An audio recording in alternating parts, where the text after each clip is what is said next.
All right, what are we live? I think we're live. Terrible lighting. Oh well, we'll get through it. Okay, let's do an audio check. Yeah, we're live. We're definitely live. Let's do an audio test. I can't really hear my voice through this. It's a gaming headset, so we're trying something different other than the built-in on the computer. But if you guys can let me know, somebody let me know, please. Can you hear me? Do I need to yell? Do we need to switch what we're using? Comment over below or to the side, wherever it may be. Populate participants. Yeah, should be everything. Let's do audio test. Are we good? Oh, sweet. All right, here we go. Got some people coming in now. It's really weird talking on like a headset that you can't. There's no like feedback, which is unfortunate. Sucks, but anyway. Holy Call of Duty. Yeah, what's up with my lighting? Let's see if we get some lighting in here. There we go. That's a little better. All right. Jeremy, what's good? The Wolf, determined veteran in the house, 19 Ruby Red GT, Camaro LT1, Pony 1992, what's up? Victor, we got you. We're doing well, man. We're doing well. We're going to talk a little bit about like the car, the direction in which we're going to go over the next few months, both mechanically and possibly visually. So a lot to talk about. And yeah, we'll just go from there. So Mrs. Andernows. Yeah, I'm in my daughter's room. I don't have a man cave, unfortunately. So it's either this, finding a corner somewhere, or like going out the garage and it's hot outside. So we're not doing that. But all right, we got 31 people in here and climbing. Appreciate the thumbs up. 32, we're going up. So yeah, welcome everybody. Let's get this show on the road. First of all, how is everybody doing? Hopefully well. But where's Speed Addict? Why is he late to the party? Speed Addict calling you out. Where are you at? Oh wow! Already got a super chat. Appreciate that, Pony 1992 with a super chat. Car parts, we all need them. I really appreciate that. Yeah, that I guess we'll fund. I'm not really sure. Some kind of something else in the car. We are going to have to go back to the stock converter for a while, which I've talked about in video before.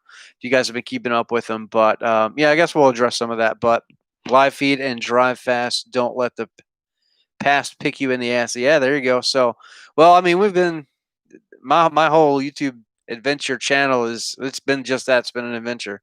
So, can you leave the video up afterwards? My interest sucks and it's laggy as shit. Would you still like to watch? Still would like to watch later? Yes, I always tend to leave my live streams up, so not everybody can join in. You know, whenever we do it. So I like to allow them to stay active for everybody's convenience. It's so weird not to be able to hear my voice. It's interesting. I hate it. Anyway, I'm sure there's got to be a way to turn this on. Determined veteran, you're a pretty smart guy. How do you fix this on a PC or on a Mac? How do I get audio feedback? This is killing me. I'm about to unplug it and just go old school. But Speed Addict is always late to the party. Yeah. No, so the deal with for everybody wondering, because I've been getting several comments about the transmission, well, a lot, amongst other things. Other people out there car shopping. Some people have hit me up for suspension, like what do we need, this, that, and the other. So we'll talk about a few things. But buying a Windows notebook, take the headphones off. All right, well, let's just see what happens. All right, so can you still hear me? Hopefully it just switched automatically. It looks like it's good. Speed Addict is playing, making turbo noises. Yeah, he will be soon. He'll be making a lot of turbo noises here soon. Where's the light? I need some light. Oh, that's the wrong way. That's terrible. Terrible spot. Loud and clear. All right, cool. So we're ready to rock and roll. I wish that this is better, but it's okay. We'll get through it. It's better in here than the garage, but yeah, hopefully the stream is good. Somebody, where'd it go? Where'd it go? Let me find it. Okay, yeah, Brian Whitley said that he's lagging, so hopefully you guys aren't. So we did pay the internet bill, so we should be fine. But he said Lima Charlie, determined veteran, Lima Charlie, loud and clear. Okay. So yeah, the transmission, guys, for everybody that is wondering, it is still with the transmission builder. So usually it should only take like a day, a couple of days, maybe a week tops to build a transmission, depending on the workload of the installer. In my case, we had to hunt down. We thought that it was best, in case you missed it, where we talked about it, we thought that it was best to go ahead and replace the valve body. So what that means is that God, I wish that Ken was in here because I'm going to mess this all up. Why are they texting me? Oh, looks like Ken got some of his stuff. Look at that. He's got some blue. I don't want to ruin it because he's going to probably film this. Some blue. Got half of my order from Steeda. Who is ordering Steeda? Is Pony, that you? You ordering Steeda parts? Why not BMR? I'm just kidding. You can do whatever. But yeah, Ken Speed Addict 731 should be getting his turbo here pretty soon. So really cool. I don't know if I'm going to go. I guess I could go help him. He's 2.5 hours away. So if he runs into any problems, I can go help him build his setup. But I mean, mine's running pretty good, minus the transmission. I guess we're making too much power. Although the clutches, the OEM clutches, were not that burned. So I definitely felt some slipping on track and on street. And it was interesting when I actually saw those clutches that they look pretty good. But the converter is, well, I mean, it's happened to a few. The moment that I got sent the pictures about the bushing on the inside of the converter, I got sort of messages from a few different people that have had the same problem. So it's just one of those weird things, bad luck. And we have had a lot of that on the channel. It's okay, but we get through it. Anyway, so we got to send off that. We got to send off the converter. We're going to throw the stock one back in for the time being. And I'm kind of okay with this because we make content, and I'm not sponsored by Circle D. Great product, but I do miss the drivability, the comfortability, I guess the what am I trying to say? Smoothness of the OEM. So I'm very excited. And that's one thing that we didn't really get to do and explore was the twin turbo kit. Even as big as they are, the twin 6467s in combination with the stock transmission, with the stock converter. How does that feel on the street, and how does that do on the track? Because probably not everybody is going to buy a converter right off the bat. So it's kind of cool. It's kind of a blessing in disguise because we get to remake a bunch of the content. Missed all of that story before because we went straight to the converter. So I'm really excited to actually go back to OEM converter to be able to tell that story, because there's a lot of you that watch that want a boosted Mustang, but you're completely fine with the way the transmission shifts and you don't want to touch it. And that's cool. And a lot of you guys you're just building fast street cars. You don't necessarily go drag race the piss out of them. And you're not trying to launch that thing to the moon, as hard as you can. So I think it's cool that we're going to go back and be able to tell that story, make some more content. But the valve body should be here Saturday. So it's a couple of days later than I originally thought. Now, there's going to be an issue. I think that I'm going to have to give Speed Addict some gas money, come down with his Forescan stuff, his computer, and reflash the PCM, because the what is it called? The shift strategies or whatever they may not match. So it's a new part, so it's all electronics, and I don't get it. But anyway, it is what it is. So not a big deal. I know that 1320 chick is going through the same thing right now, so you have to play with the computer to get them to match. Anyway, so yeah, Pony says, just don't do a burnout in your driveway. Pony, 1992, Remember, I don't know, some of you guys may remember this. I actually put the differential bushings in my car, and I did not like them. Not a hit on the company because different companies make them. They serve their purpose. They do what they're supposed to do. They do sell. I don't know if he had it or not, but with BMR, they do have the option for upgraded hardware. I would highly encourage, if you have differential bushings, to upgrade to those stronger bolts. I don't know if he had that or not, but what he did was he put a different line lock in his car, because the factory one can be finicky sometimes. And he did a burnout to test it. Well, not really burnout, but I guess he was just testing the line lock, and then proceeded into a burnout, just to leave like he would on the track, and snap those things right out of the back of his IRS. So pretty interesting. The car left, and then right there were two differential bushings with splits, with the split bolts. I thought that was kind of funny. Very Zen to 13 like. Bravo. I praise. You're the new Carnage. But no, I'm just kidding. He's going to get that fixed, but unfortunately cause a little bit more damage than just splitting of bolts. So Pony 1992, if you're not following him, he's got a YouTube channel. Please go check him out. Very cool build. He likes to mod. He likes to wrench on his own toys, just like we do. DIY guy. So also prior military, so definitely go support him. But anyway, doing cool things with his car. And yeah, unfortunate to see that the axles and all that stuff got damaged. So those weren't the stock axles. They got, what are those? Are the 1500? You can probably tell me in the comments. He'll let me know in a second. I think they're the DSS 1500 series or something like that. Maybe they were the 800. But what I would do is, yeah, like I think Ken told you, just put your stock axles back in there for the time being and rock and roll.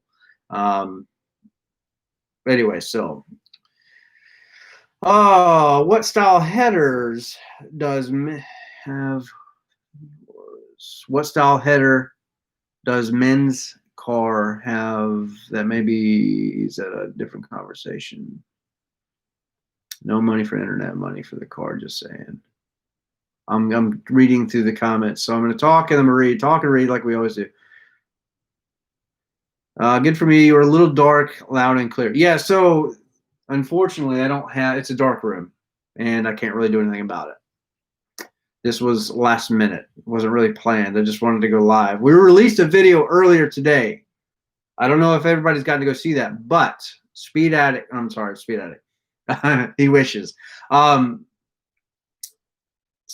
Guzman, 1999 super chat. Appreciate that so much. Let's get the 5-0 back on the road to hurt some feelings. Yes, very, very soon. So yeah, as soon as that valve body comes back in, hopefully by next week, hopefully mid next week, we will have the car back. I hope. It really will depend on if we can get that. If we run into a hiccup with the valve body, do we need to reflash it? And I think that we will. And it's going to be either getting it to a Ford dealership somewhere, paying some money, or maybe Speed Addict can help me out. He'll have to drive. I'll just have to give him some gas money first time. But, yeah, we could see the car back here soon. I'm very excited. I really miss it. It's been like a week and a half now, and it sucks to go outside. You got an empty garage. And we were just starting to go fast with that car too, you know, getting faster. But that leads me into this thought. So the guy that's building my transmission has an LPF twin turbo kit with the same comp turbos, but they're smaller. They are twin 6266s, I believe. On stock converter, he's been 9 with a 1.7 60 foot in decent air. He said he's been 930s already. And my best, and that was about the same level of boost that we've been running. So I've been 9.7. And while everybody on the internet is like, oh my God, that car's in the 9s, it's so fast. Those that know understand that that's not. So that is a very slow time for the amount of boost that we've been running through those size turbos. So we had definitely something going on with the transmission. You know, if it's not shifting, think of it like a stick shift car. If you miss a gear or you're slow going into gear, it's going to slow you down.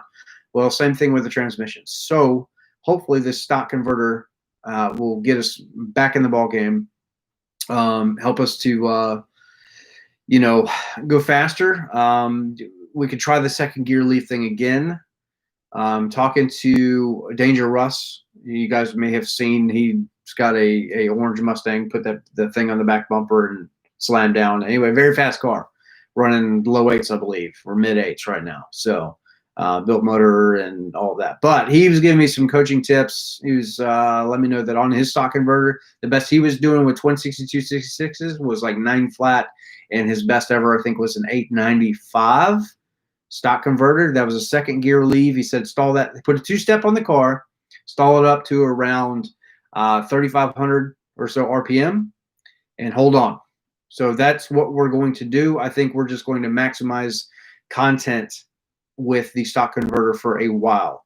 We're going to send the other one off, the big boy, and cool that Circle D will fix it for free. So this is I guess it's an issue that happens sometimes with those bushings. Excuse me, they're very soft, but it is what it is. So, all right, before we continue on, let's not leave anybody out.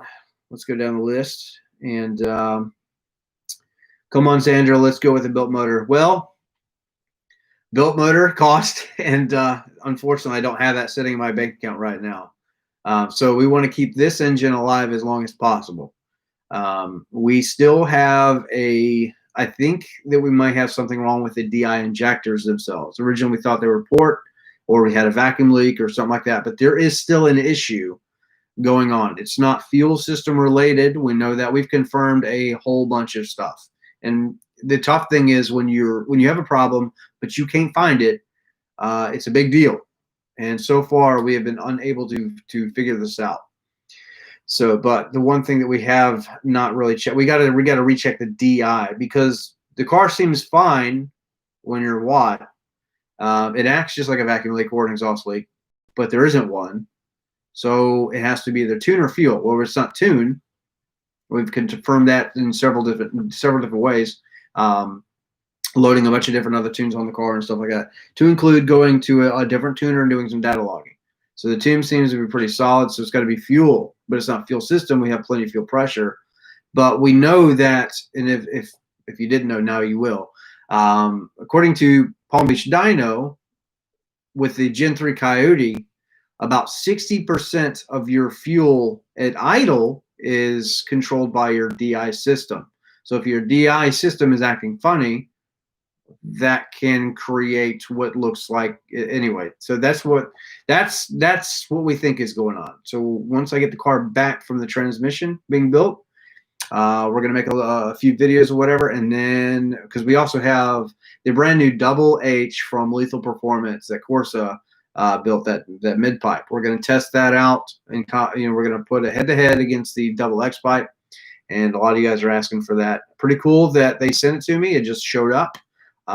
We had talked about it, but Lethal sent it my way with, I guess, the blessing from Corsa. So we're going to make some content. I think it's going to sound really cool. I'm very interested to know, I guess, a dyno. We'd have to put on a dyno, not necessarily for hunting for big power, but just to see what the difference might be between the flow of a Double H versus a Double X. I imagine the Double X is going to outflow the Double H. However, the Double H is probably going to sound better.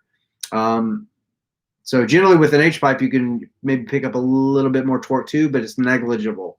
But with a turbo car, you got to get the exhaust out as quick as possible. Back pressure becomes a thing. So I don't think we'll have that issue on the dyno, because, especially not at low boost, because, well, we do have valve springs in the car now, so should combat that. But anyway, so should be interesting content. I'm excited to see what the results are going to be and hear it. But anyway, built motor, yeah, takes money. I don't have it. Just don't do a burnout in your, yeah, we're gonna go down. Let's not miss anybody. Pony said he did not have the upgraded bolts, but he got them today, it looks like. I want to see you run Mamba when Mustang mode gets the belt issues fixed. He's having belt, oh yeah, I remember, I think I saw something about that. Interesting. So we could talk about this for a minute. Remember when we ran Stang mode last time? We were both in a long tube header, same weight reduction, pretty much identical cars. The only different thing was that we had a different brand of header in the car. But power-wise, they were pretty much equal. The cars are equal. I ET'd faster than he did, but he treed me. So technically, I had the faster car. I ran a faster time, just barely. I'm talking about like 100th of a second or something. I can't remember. I'd have to go look. But he treed me, so in drag racing, I lost. So pretty cool though, because the cars were so evenly matched. And that was a big race. That was I told him before the race that, you know, I did not want me to. I don't want to win. I didn't want him to win. I was hoping that we'd have like a photo finish, you know. But unfortunately, I fell asleep at the light. So I was very, very. I still am very new to drag racing. So this is just a fun hobby. But he's got a lot more seat time than me. But yeah, I think that getting our cars together at some point would be a lot of fun. Who's going to have a faster car? I don't know. Technically, a turbo car should be faster. We really have no limits. The ceiling on my turbo kit is like 15 or 1600 wheel. It'll take a built motor and a lot of fuel to get there. But the size turbos that we have in the car, each one supports like 920 horsepower each. So they're big. I'm kind of a Speed Addict is in the house. All right, what's up, man? I'm excited to see what Speed Addict's car is going to do, because he's running a smaller turbo, just a little bit, but he has that new turbine technology from Comp that is supposed to be a little bit lighter and spool faster. So I think that Ken is going to be pleasantly surprised. They will probably, I think that they're going to behave similar to mine, but they're going to spool faster like a 62 or something like that. I think that Ken's car is going to be a force to be reckoned with, honestly. So he will never have the horsepower ceiling that I have. But that's only, I mean, but when I say that, we're talking maybe 100 or 200, way up north, like 15. Once we get past like 15, I think that with his turbos, he's going to be able to hit with a belt motor easily 12, 1300 horsepower if he ever were to push it that hard. You know, where mine, I might be able to get 14, 15. So very fast, very powerful. But I don't know if you'd really want that much power for a street car. I personally really don't. But I want to see even more. Yeah, so we did that. I might have some content. Oh, what do we got here? Jeremy says might have some content for you end of September. His C8 gets built. I'm excited because we all know that they're building that thing like an hour and a half away from my house. It's like an hour away. So Bowling Green is not terribly far away. That'd be really cool if you did like the I know it costs like $500. The delivery there, Jeremy, the Corvette delivery.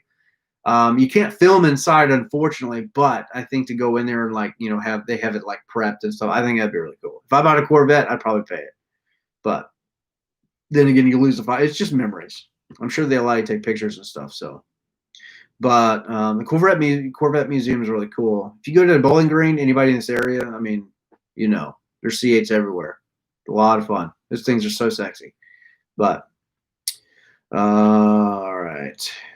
Yeah, repping Speed Addict. I'm going down the list slowly. Speed Addict 731. All my other shirts were dirty, so I had to pick this one. I'm just kidding.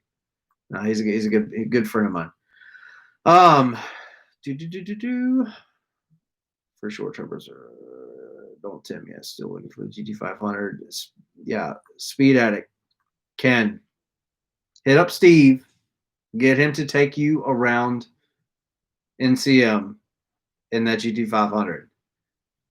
Everybody in here, we released a video today. Please go watch it whenever you can. We also have another. There's two parts, but the first one, it didn't grab any traction. I don't know what YouTube is doing, YouTube stuff again. So I don't know. Maybe none of you guys got notifications. But anyway, lots of fun. That car is an animal on track, the Track Pack GT500. Steve is a lucky guy to be able to own one. But, I mean, any of us really could if you wanted the payment. They are expensive. But a lot of people say, and I used to be guilty of this.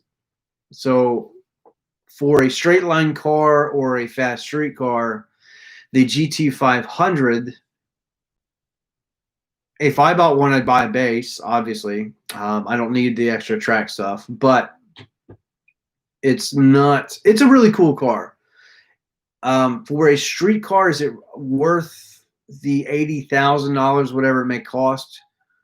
It depends on really what you want to use. I mean, it's a premium car. It's got everything in all the new technology. DCT is one of the things that makes that car as magical as it is. Other than that, it's just a big GT car with a blower. But it's got a lot of suspension. On track, I can now say with 100% confidence that the $100,000 price tag is justified. Steve's 350R had a lot of modification when he took me out on it last time. The tires were not as new, but without even trying the other day when he took me out the 500, just kind of a medium pace, we blew that time away. We talk about it a little bit in the video that I released this morning, but very, very fast car. Crazy. All right.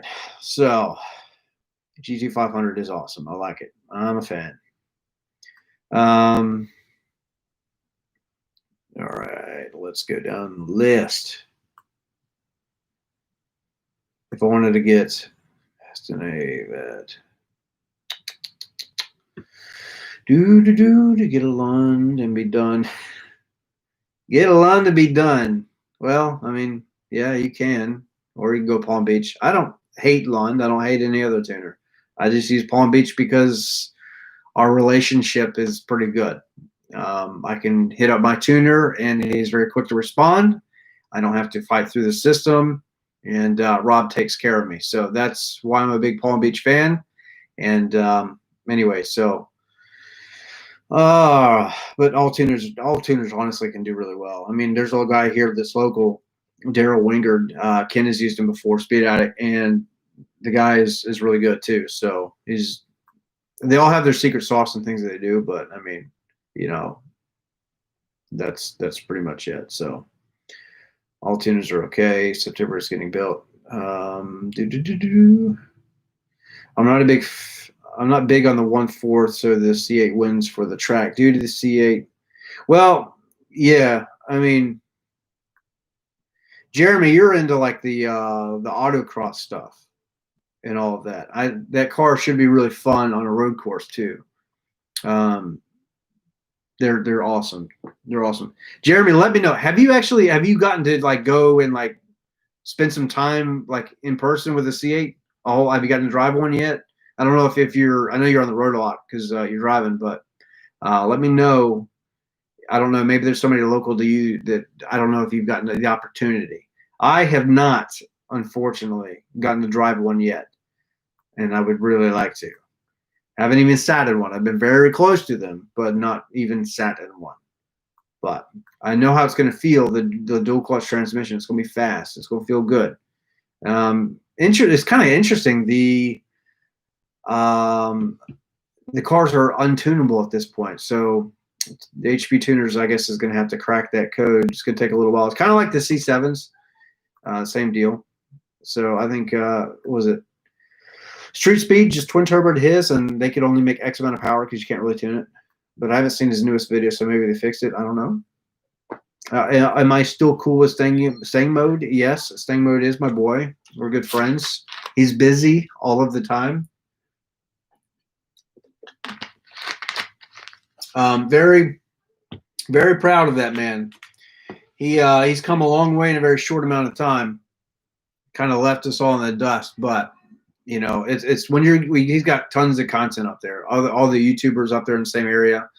We got some around me too, but he's been very fortunate. So very good for him to be able to grow his channel. You know, he's just another Mustang enthusiast like the rest of us, but he's a good guy. 1320 or bust.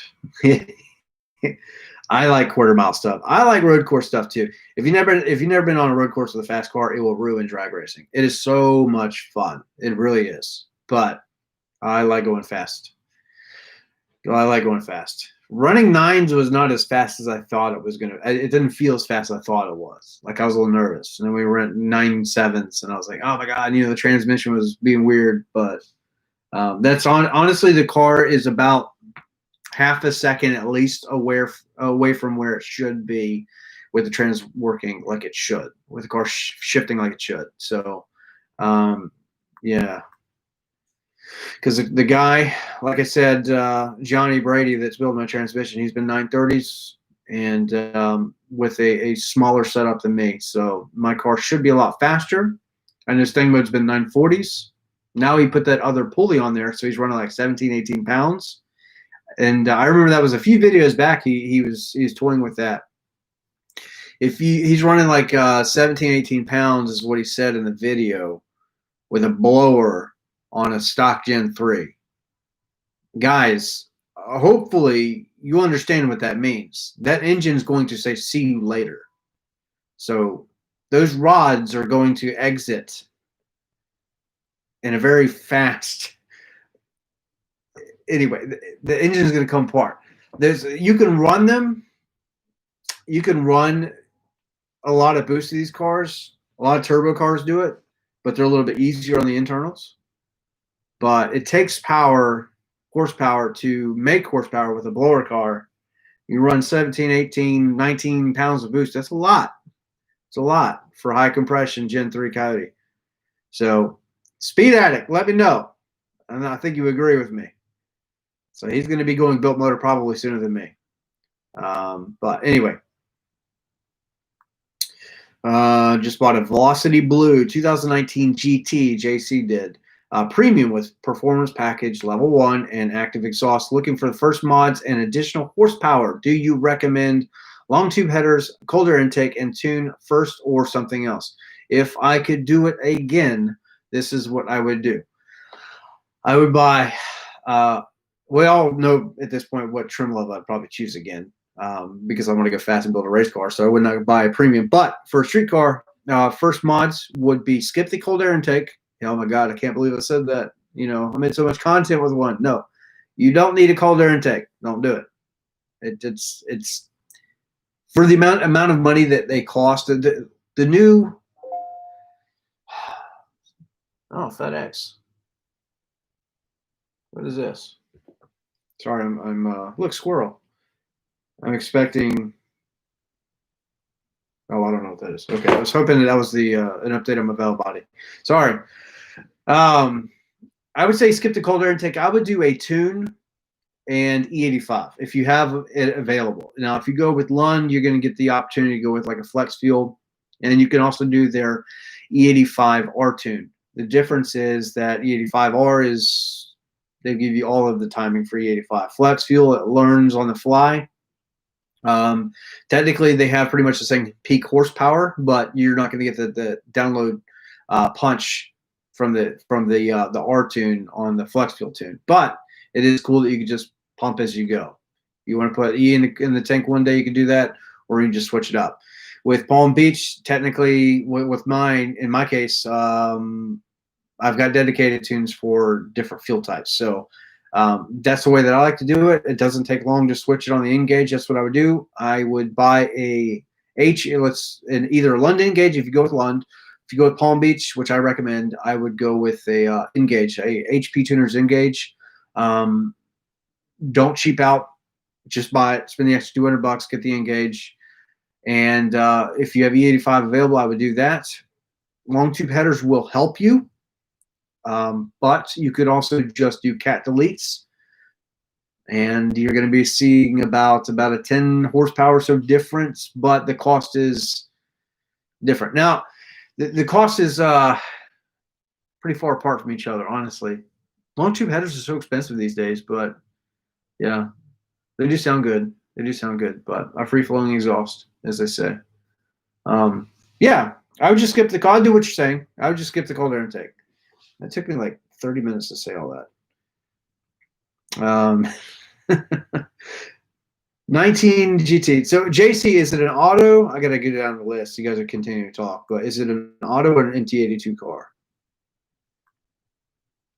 All right, let me know. Hope to make it back to the drag strip this year. Pony 1992. You will put those stock axles back in your car and just take it to the track. You'll be fine. Personally, I would just not run the diff bushings at all. I'd go back to OEM. I had in my car and I took them out. I hated the noise that they made. I don't know if yours have been noisy or not, but in my car they were clunking around and I couldn't stand it. They came out, and I will never do that again, ever. Yeah, so Speed Addict says, JC, first mod is the 85 tune.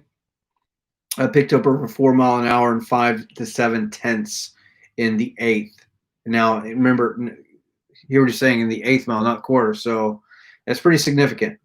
I wonder how many say stock motor, but it's really built. But to get views, it's stock. I personally experienced that in the past. What? I wonder how many say stock motor, but it's really built. Well, my motor is stock. In my case, the only thing we did with mine is it is head studded, which won't. Before we lift a head, that motor's gonna come apart anyway because it's a stock bottom end.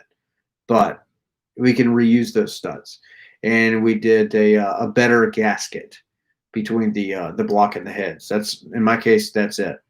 But yeah, that's interesting. Yeah, people say like, "Oh, it's just stock," you know, and it's really built. I could see that. The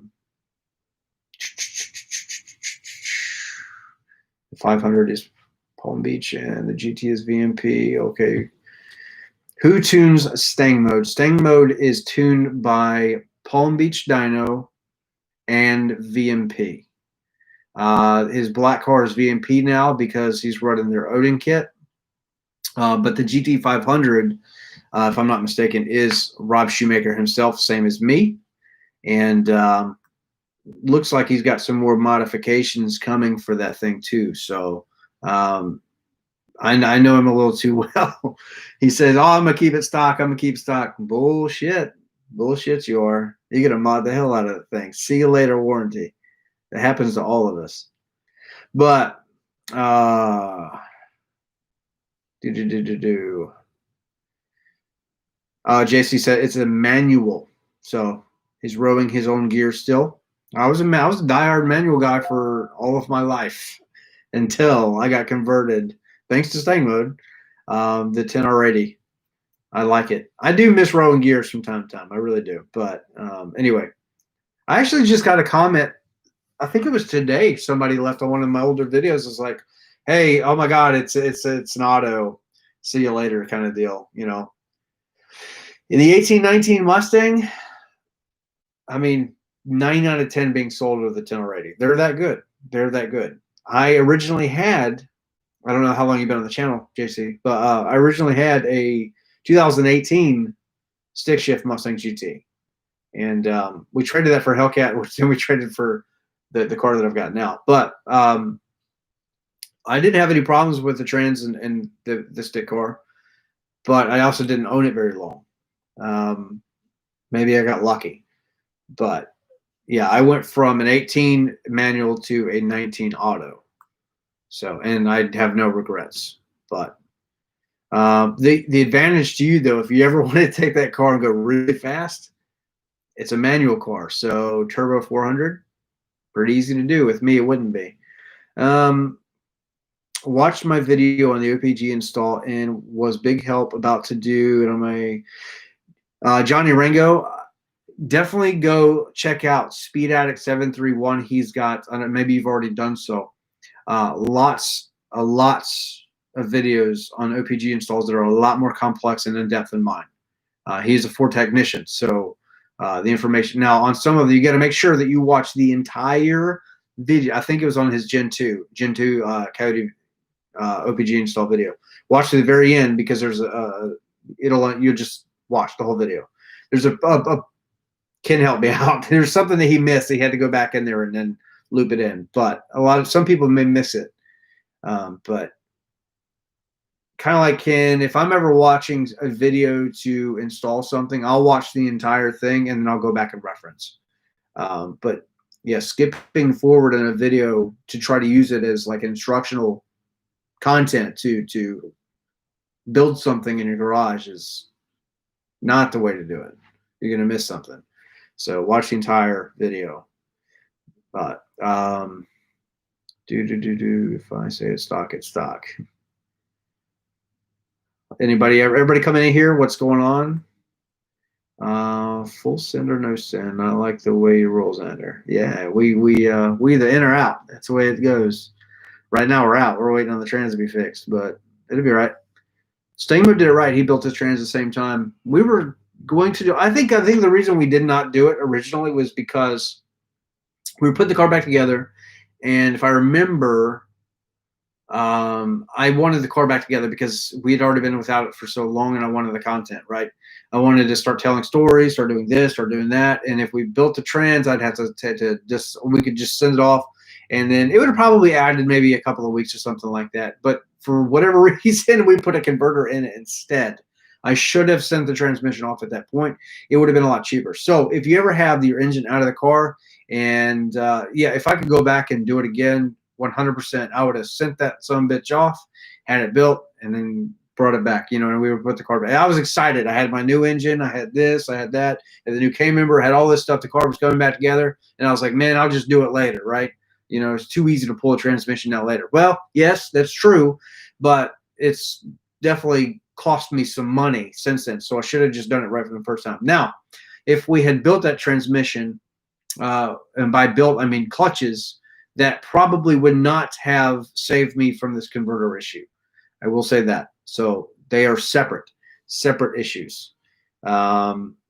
Anyway, so I think that from when I was talking to Jeff at Hellhorse, and he was mentioning something about the new Circle Ds, and I don't know about Suncoast or some of the others, but the Circle Ds, I think they have revised the design a little bit.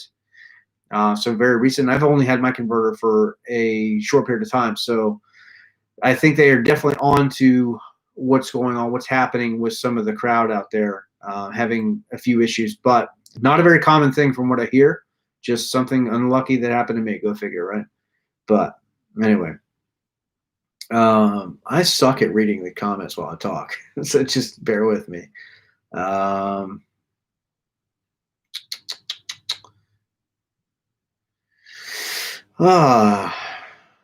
Jay Bizzle.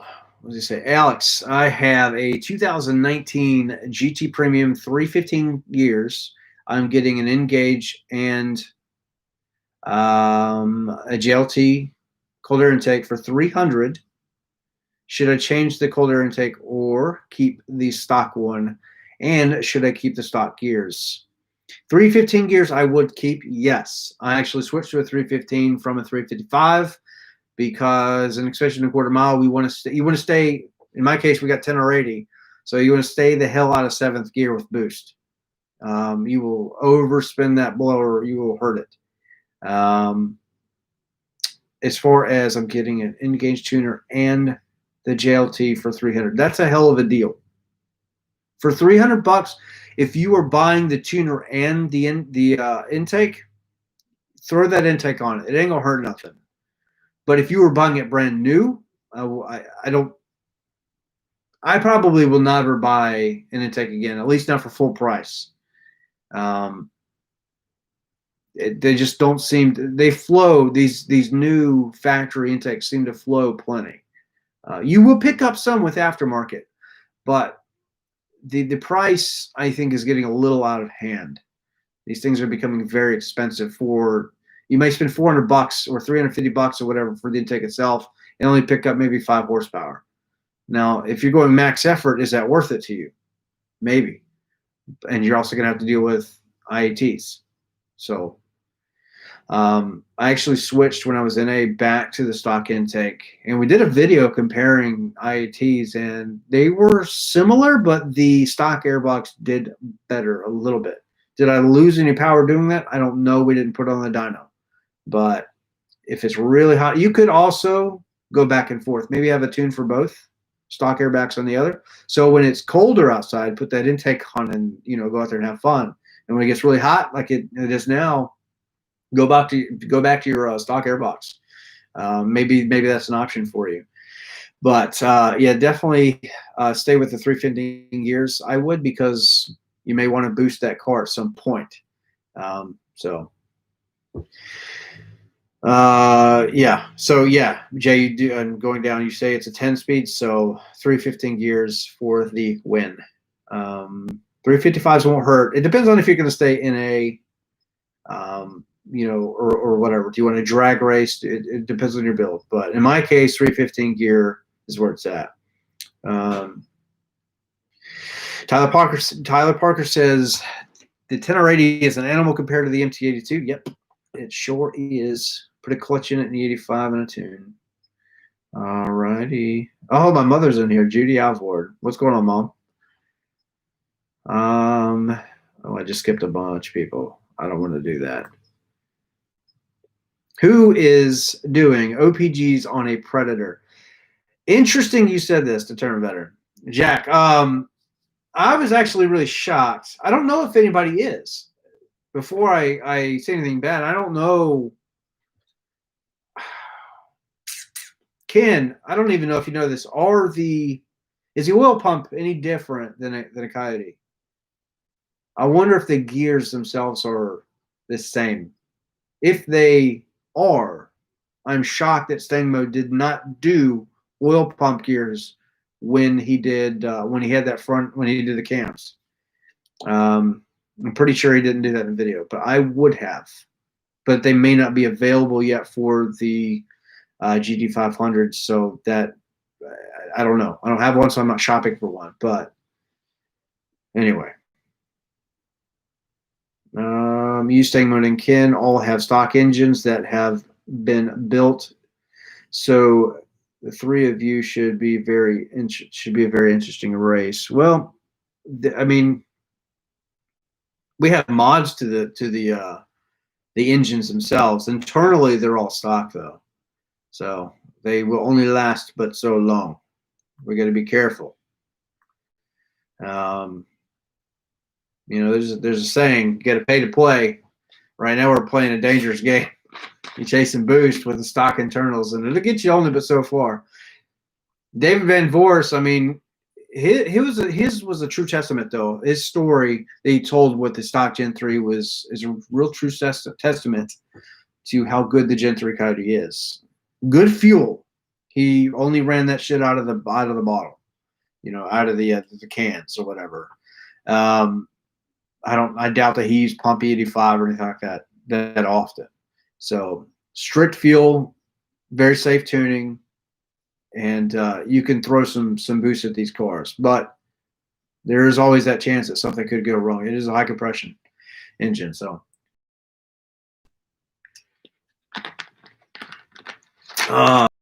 Desmond, what's up, man? Let's see who else we got in here. I remember the blue Mustang. That's the reason I bought Texas Speed headers in the first mod. Yeah, Texas Speed was good, man. He raised their prices since then. But good product. I'd love to do it.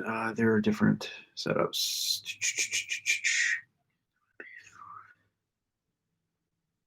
Yeah, me and Ken are definitely going to go head-to-head. I want to see how fast that car is with those different size turbos. If I could do it, excuse me, if I can do it again, I know exactly what Ken is doing. But it's my first turbo car, really. I mean, I've had other boosted Mustangs, but they've all been superchargers. So never turbo. But it'll really come in handy, though, whenever we go built motor. We could really throw some power at those things, and they will support it. So the 64s that we've got should support a lot later on. So we won't have to double spin, but I think that Ken's going to be fine. So I'll have my 86 5.0 back. Dude, I can't wait. Finally able to start wrenching away and hoping to hit the track around October, November at the latest. Awesome. I've never really messed with any of the old Foxes, and I've always kind of wanted to. So I've talked to some people around here. They're like, well, you're not really missing much. It's the Fox body, but for me, it's something as a Mustang enthusiast I've never really gotten to play around with.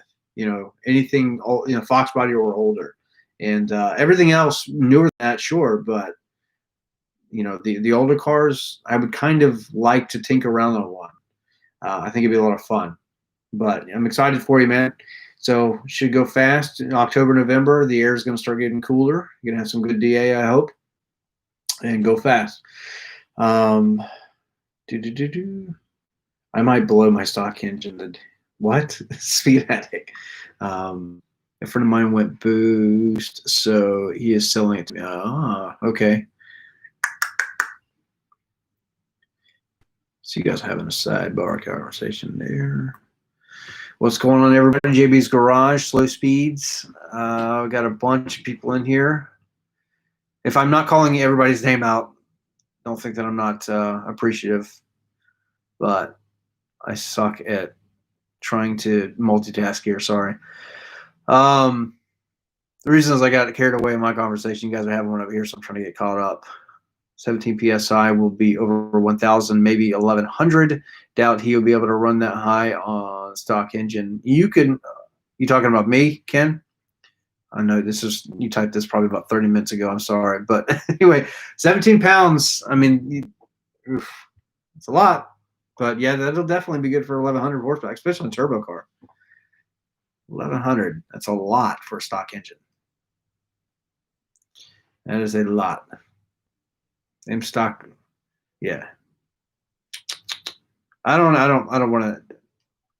900 to 1,000 is where I'm going to be happy with mine, I think, until we go built.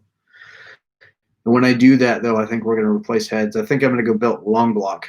I may either keep this engine or sell it. So I don't know.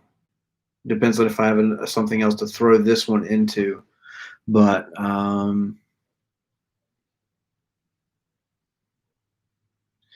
try to get Sang mode down to Tennessee. I would like to. I was actually thinking about that today. Maybe buying him a plane ticket, having him come down here and do a review on my car whenever we get the trans done and all that, and see how he likes the twin turbo setup. He hasn't been to Tennessee in a while, so I like to travel around. But you know, money talks. So.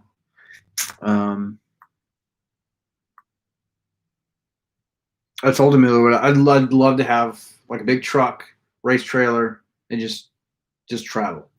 And go to different racetracks around the country and just have fun that way, make content. That'd be a lot of fun. But it's kind of the thing with me and Stang mode is we live like 15 hours apart, so it's tough.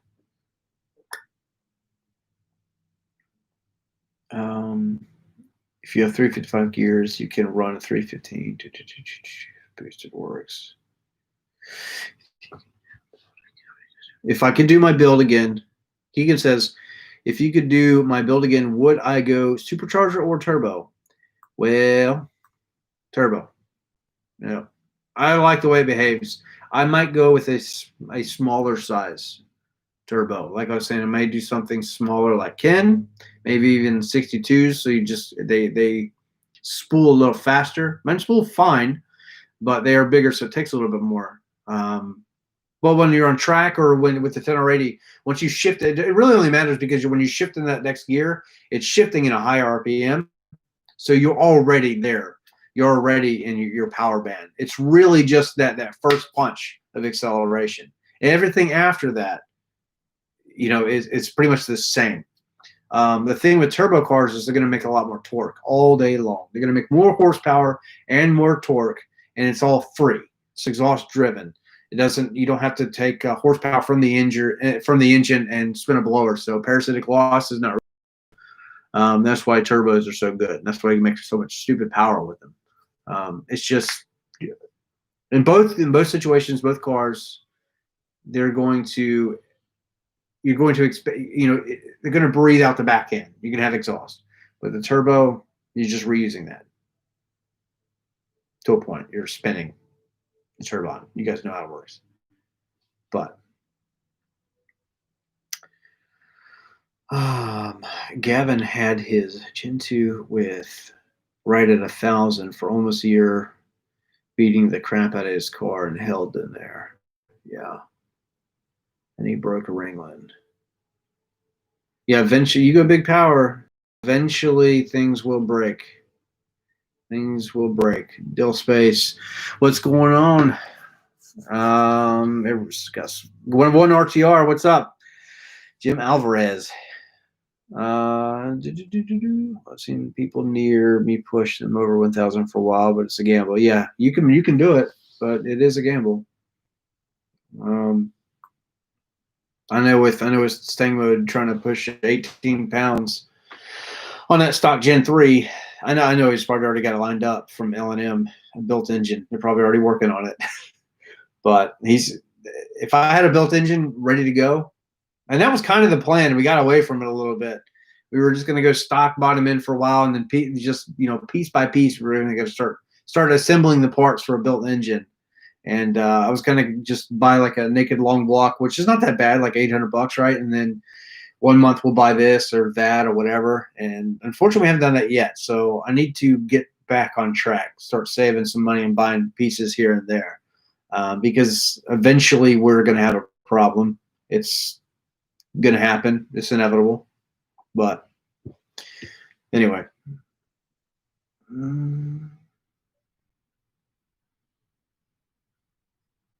When am I going to, Brian says, when am I going to get a Transbrake and a two-step so I can leave under boost?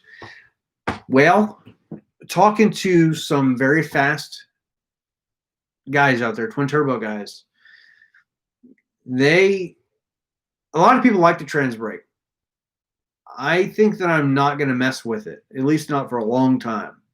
I think that what we're going to do is just put the two-step in the car, see how we like that. The way we're probably going to do it is, now here's the thing. I don't know if we're going MSD two-step or we're going to go with the what is it? The other one. You know what I'm talking about? The one for manual cars. N2MB box or whatever it is. N2MB? M2MB box. Anyway, one of those. A lot of people like the MSD two-step. They're both about the same money. Now, the difference, though, I think, now Ken actually installed one on a GT500, I believe, and I think you need a computer on hand to change things, the limits and stuff like that. With the two-step from MSD, I believe it's done manually, so you can just adjust on the fly, which I like. So that may be what we'll do. However, though, I have seen on Johnny's car, for example, the guy building my transmission, he's got MSD two-step, and he's got his wires and stuff kind of hidden away as best he can. The device is cheaper and it's cleaner of an install. But I don't know if I want to take a computer with me every single time I go to the track. I just got to do a little bit more research into both of them, both of the companies, see what people like. People have been successful with both sides, but what we'll probably do is run it to the brakes. So with like a toggle switch. So we do a burnout and then we flip it to arm it. We go up there, we stage, and it'll be armed with a brake. And as soon as I let my foot off the brake, it's disengaged. We go. So I think that's what we're going to try to do. But that way we can leave under boost a little bit.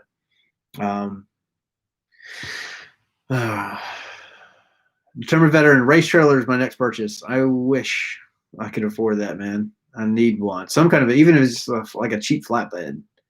So just a regular trailer. I hate driving back and forth, especially on like race tires. I mean, ET Street R's are expensive. They're not, but when you have to buy them all of the time, they kind of add up.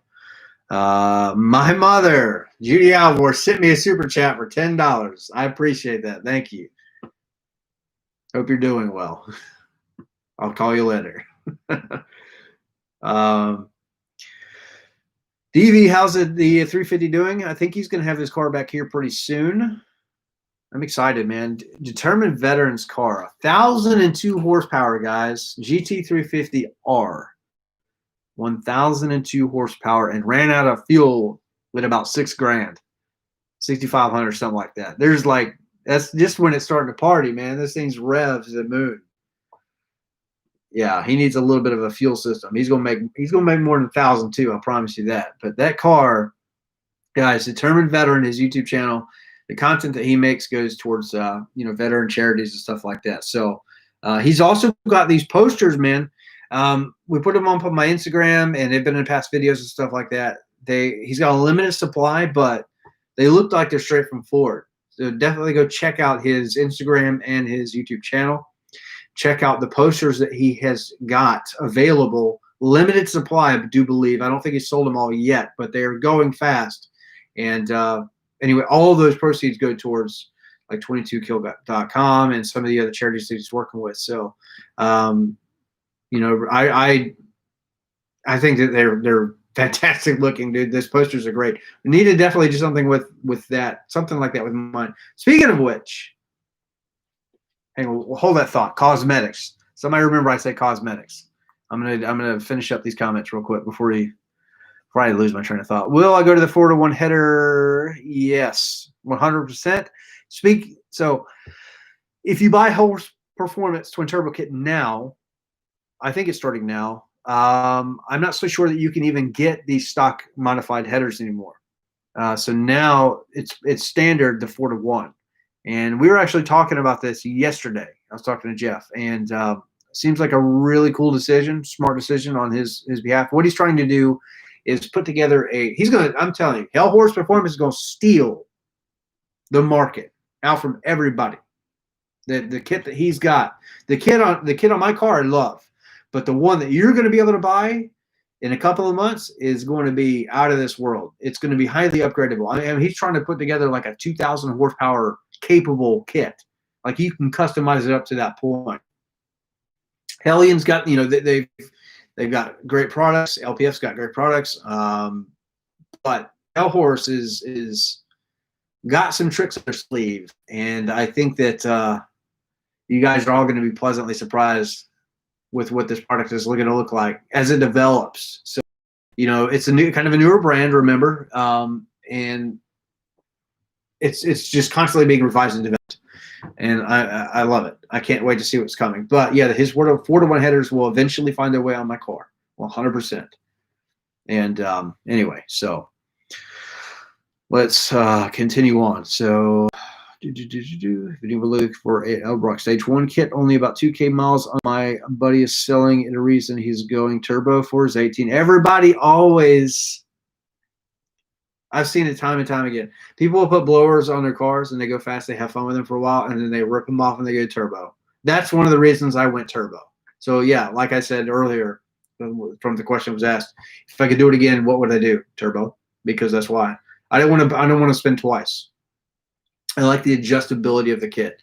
I can run 6 or 7 pounds on the street and be fine in it. I can let somebody else drive the car, if I did, especially when I was first driving. But you got to remember, set with E85 with the fuel system, 7 pounds is like near 700 horsepower to the wheels. I mean, it's fast. It's a lot of power, and we just turn it up from there by hitting a button. That's the crazy thing. With a blower, you cannot do that without just you can do it. You can pull over, swap a pulley, and do whatever you need to do. But with me, I just literally hit a button, hit a preset 2 or 3 or whatever I have done on the controller, done. And then you can have all that extra horsepower on demand.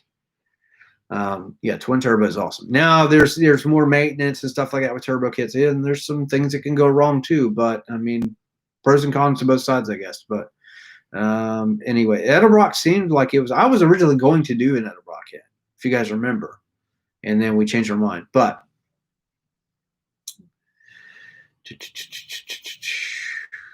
we need to see Ken in a Xander t-shirt next.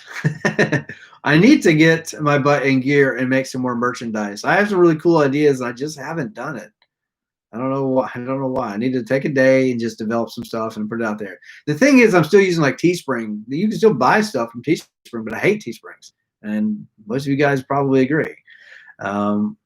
What is the best turbo kit? Did we go for a 2018 Mustang GT? A Hellhorse Performance twin turbo kit. Use promo code Xander13 and save you a bunch of money.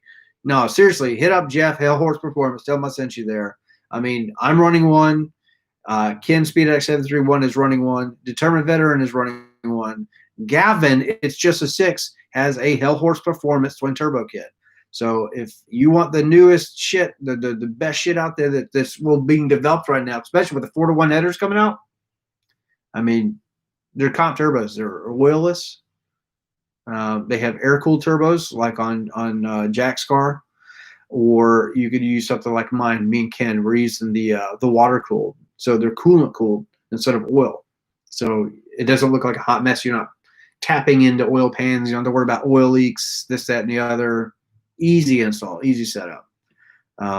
Anyway, so Jay Bizzle, $5 super chat. I appreciate that. Sorry, I'm slowly getting down the list here. Apologize, but anyway, I appreciate the super chat. Definitely, always going to go to her, and it looks like we another T Hedfler channel support. I just skipped a bunch of people's comments. I'm all right. Good God, all right. I'm missing all these super chats. Let me just knock them out real quick. Love the content. All right. Boom Bye Bye says, love the content from you and Determined Veterans channel. Thanks, Travis. Thank you for the $10 super chat. I really appreciate that. Absolutely, 100%. Thank you so much. And all right, so we're going to go back up. In my opinion, I need a cage first. We do need a roll cage in my car. The problem is I just don't want to do it. So I would be totally down for like a 4 to a 6 point cage. I think I could totally live with that. A 6 point would be kind of a pain in the butt, but I still like to go get groceries in my car from time to time. With a 10 point, they get expensive and you got bars all over your head. So you basically take my street car and it wouldn't be a street car anymore. You could drive on the street, yeah, but it would be unsafe. So if you get in an accident, for all of you guys that don't know, and by the way, I actually had a conversation with Stang Mode a few months ago about this, because he knew that this is when they first put his car in the 9s. And he was like, I need a cage. And I was like, yeah, man, I know that I'm going to need one too. And he's like, well, I'm thinking about a 10 point. And I was like, well, you got to ask yourself some questions here first. Are you ready to not drive that thing on the street anymore without a helmet? Because if you go in now, if you run harnesses, you're going to be a little bit safer, but you're still going to have bars straight over your head, and also could be in the way of those factory airbags and stuff. So, but then again, I'm not saying don't be safe. 10 point is definitely needed. It's just, I really like driving my car in the street still. You know, I still have the subwoofer in the back even when I race. I don't take that stuff out. I like to be able to, I got the B&O audio system, so I got the upgraded unit, and I refuse to get rid of that stuff, you know, so that's kind of where I'm at. Now, that's my car. That's my decision. And what I would tell you to do is completely different. I tell you to be safe. Me, I'm willing to take that risk right now. Well, I do need to put a cage in it. I just, like I'm saying, I don't know if I want a 10 point right now. But how far can we get? How fast can we go with a 6 point or a 4 point? I honestly don't know. I really don't. But it's going to have to happen sooner than later, I think, especially when we start going really fast. Anyway, let's continue. Let's continue. Oh, roll cages. There's some big difference there. Like a 6 point, they're not that bad. You go to 10 point, they get expensive. Real big. I'm talking about like north of $6,000. So, but yeah, I mean, what is $6,000, you know, compared to like your $6,000 ain't nothing when you're talking about, you know, your safety. I understand that. It's going to have to happen sooner or later. I know it. It's just, it is what it is. But, all right. Hey Xander, Ivan says, hey Xander, I was looking at the double H pipe at Lethal. Your discount code is invalid. Thinking about getting it soon. Damn it. Let me reach out to them. Do me a favor, please hit me up on Instagram. Send me a quick message. Let me know that you're interested, and I will pass that to the Lethal team. Because I would really, I don't get a kickback from these from the Lethal codes guys or the Hellhorse codes. So I was actually asked this yesterday. It does nothing for me. What it does is it's to save you money. So I've partnered up with these guys to be able to save you guys some money. because I appreciate you guys supporting me, so I want to support you, back with something.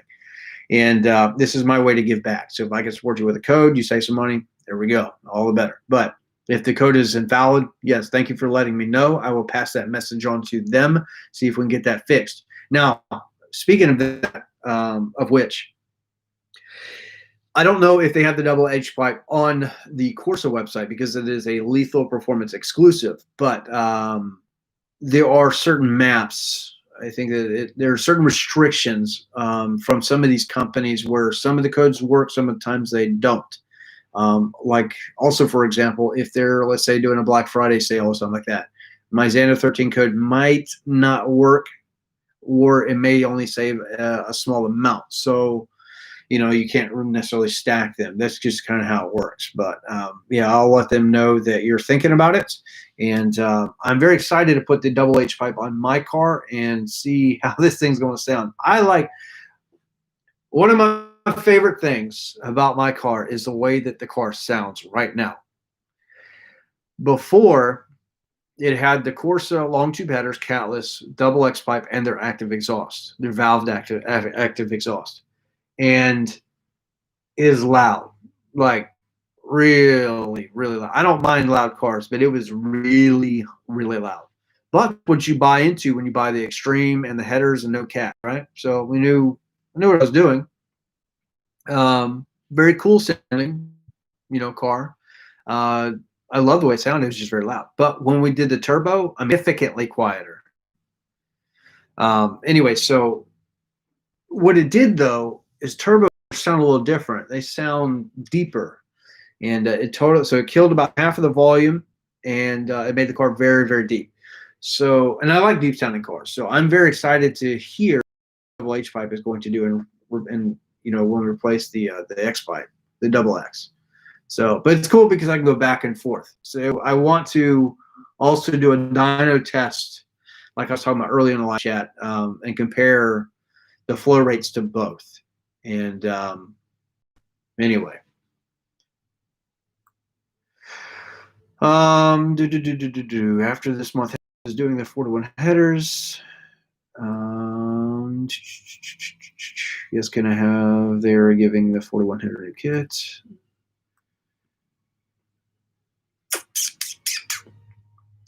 Things I'm going down the list here, guys. Speed at, can we use a Gen block on cars, or can you find a Gen 3 block for low? Somebody's doing a engine upgrade, it looks like. Shout out Dallas, Texas. No need. Why is it seems like my webcam is going in and out. We have a $5 super chat from the Mustang House. Why does Alex Flores hate you so much? He was talking crap about you on his last live stream. Really? What did he say? The Mustang House, please. What did Alex Flores say about me? I am so I don't want this live chat to turn into this stupid. I don't know why this. Alex Flores hates everybody on YouTube because we're just some silly people that, I don't know what the deal is. Like, are we stealing his thunder? I don't have anything against that guy. I don't hate him. I don't talk to him. I don't care about Alex Flores or what he does. I watch his content from time to time because the guy is smart. He's educated. Do I think he's a cocky asshole? Yeah. But so does everybody else, and that's why they watch him. But that doesn't mean that he's necessarily a bad dude. It's just the way he is. But as far as the content that he puts out, it's very educational. People get a lot of value from it. So do I. I'm more of a YouTuber. I get that. But what is the deal with him hating everybody else? Like, is this some kind of like a jealousy thing? It's like some kind of like a demeasuring contest. You know what I mean? Like, I don't understand what the problem is. Like, Stangwood has told me that they've seen each other in person, at some events, and Alex just gets all butthurt and like, it's very hostile. And Stangwood's like, whatever, dude, I'll be the bigger man. I'll walk away. Like, I don't know what his problem is. It's crazy, man. What the hell have I done to this guy? I made a video a while back comparing a Lund tune versus a Palm Beach tune, and I praised, and that was direct. That tune, by the way, was direct. It was from Alex Flores himself. He tuned Jeremy's car. Jeremy is still in the chat. He'll confirm. And I praised that car, and I mentioned his name in video that I liked the way that it drove. You know, but I'm sure that he watched that. Maybe he did. He was like, yeah, whatever. You know, too good for everybody else. That's the way he acts, man. Like he's big king daddy. You know, everybody else is beneath him. That's why I don't. That's one thing I don't like about him. Okay, first of all, the companies that I support, I won't support them if they are like down on their customers. So I'm just not that way. You know, I'm here to spread positive vibe, and the best way that I know how. Remember, I'm just some old combat vet, you know, that spent like 13 and a half years in the Army. And then I'm just trying to bring you guys some, you know, information here and there, and just have fun and just share my journey with everybody on the internet, which is a dangerous place. I get that. But at the end of the day, I like to turn wrenches, and I'm an enthusiast just like all of you watching. You know, why is this guy down on everybody? I don't know. But yeah, I'd be interested to know what he said. But I appreciate the $5 super chat, 100%. You know, that's the one thing that I do notice. If you super chat that man, very rarely will he say thank you. I mean, what kind of is that? Like, somebody's giving you money, you can't say thank you? Really? Anyway, I'm appreciative. I'm sorry that he's not, but you guys come from Echo. I'll take you. Midwest boys for Philly cheesesteak. Yeah, Echo is a great track. And I'm really, it's really unfortunate. I think they're still selling. Maybe they'll turn things around and they'll keep it open. But I remember Stangman talking about that they were going to. I think it's got sold or something like that. The racetrack up there. But Echo's a great track. I love it. Haters gonna hate. Yeah, haters gonna hate. That's okay. I got a lot of haters. I don't know why, but it's whatever. I think people thumbs down. I know who they. You know, I see it all the time. People thumbs down my videos. Like sometimes I put some like, who the hell thumbs down a GT500 on track video, regardless of what I say in the video or whatever. Like, we're out there having fun, and people want to be, you know, down on that. They're like, thumbs down. I don't like it. Really? Okay. Well, I'm sorry. I'm sorry you didn't like the video. You know, whatever. It's okay. But I don't know. There's a lot of upset people in the world, and I'm sorry for them, honestly, because yeah. All right. How much can you find me for one? Sabino Guzman. You're talking about the engine? I think you're talking to Ken. 800, and I was like, I'm on the spot. Oh, when I said 800 earlier, I was talking about a naked long block, or I'm sorry, naked short block. I don't know if that's in reference to what you were talking about or not, but 19 GT kind of hated to go to ACO there. Yeah, so apparently they're still closing. That sucks, man. It's a good track up there. Oh, yeah. I really want to go back up to ACO before they close, especially this winter. Like, they have good air. That twin turbo car is going to breathe. I promise you that. That's where I ran my fastest time when I was in A. It was Echo. It wasn't down here. If we get to like 1,500, maybe 1,000 DA around where I live, like, that's good. You know, but up there, when I ran Stang mode, we were like negative 400 or 500 DA. I mean, that air was perfect. So, man, that was like 2 years ago. That time flies, I tell you. Yeah, no rush, but if you can, that would be nice. Okay, you guys are talking. Stupid fast truck, $10 super chat. Thank you. Appreciate that. Don't remember ever super chatting you until now. I guess it's a first time for everything, but I really do appreciate it. Thank you so much. Glad to see you guys on here, honestly. I mean, you could be doing anything else in the world right now, but for whatever reason, you're watching my crappy live stream. So I appreciate every single one of you. I really do, honestly. Not just saying that.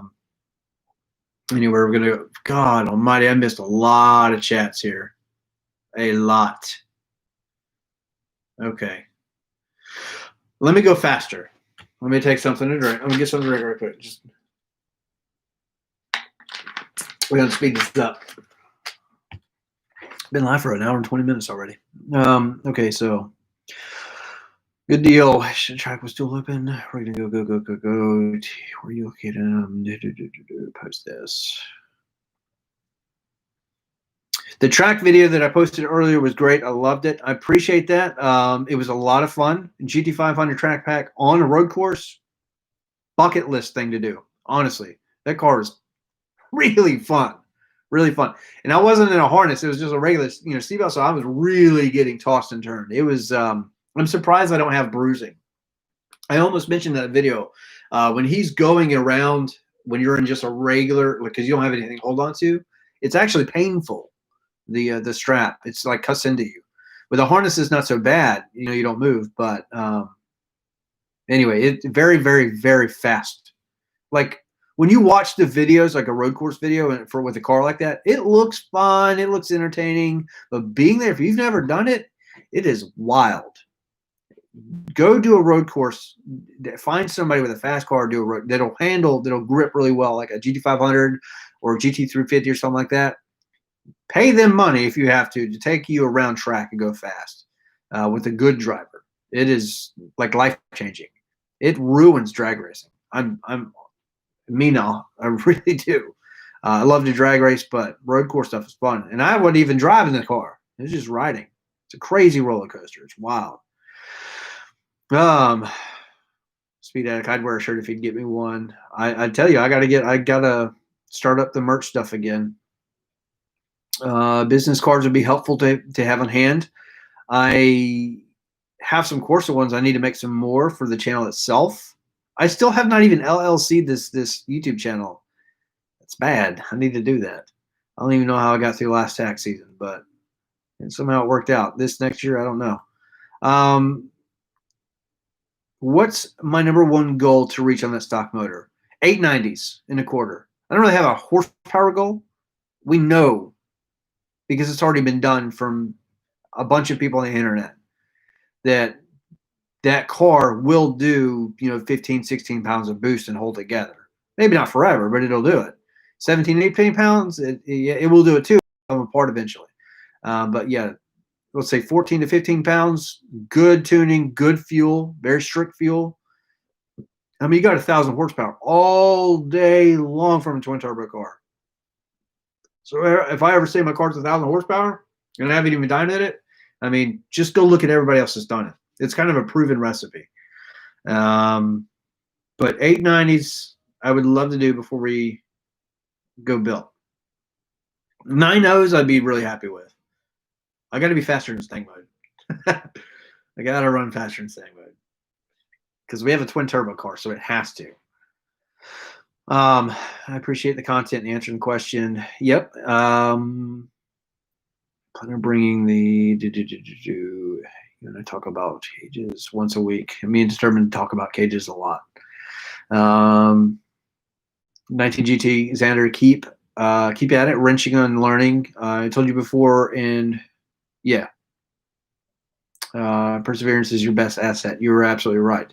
Nobody ever taught me really to work on a car. I kind of learned on the fly, and it wasn't until a little bit later I was getting into things that were a little bit more complex that I had a couple of helping hands. But for the most part, I'm self-taught. YouTube wasn't always around, and I've been wrenching on cars for a long time. Wasn't swapping engine stuff, but just bolt-ons, brakes, this, that, and the other. Nobody really taught me. I had to just pick up a book or get on the internet on some of the forums and just read and learn. And then trial and error, figuring how a lot of common sense plays into this. So, will this work with that? Vice versa.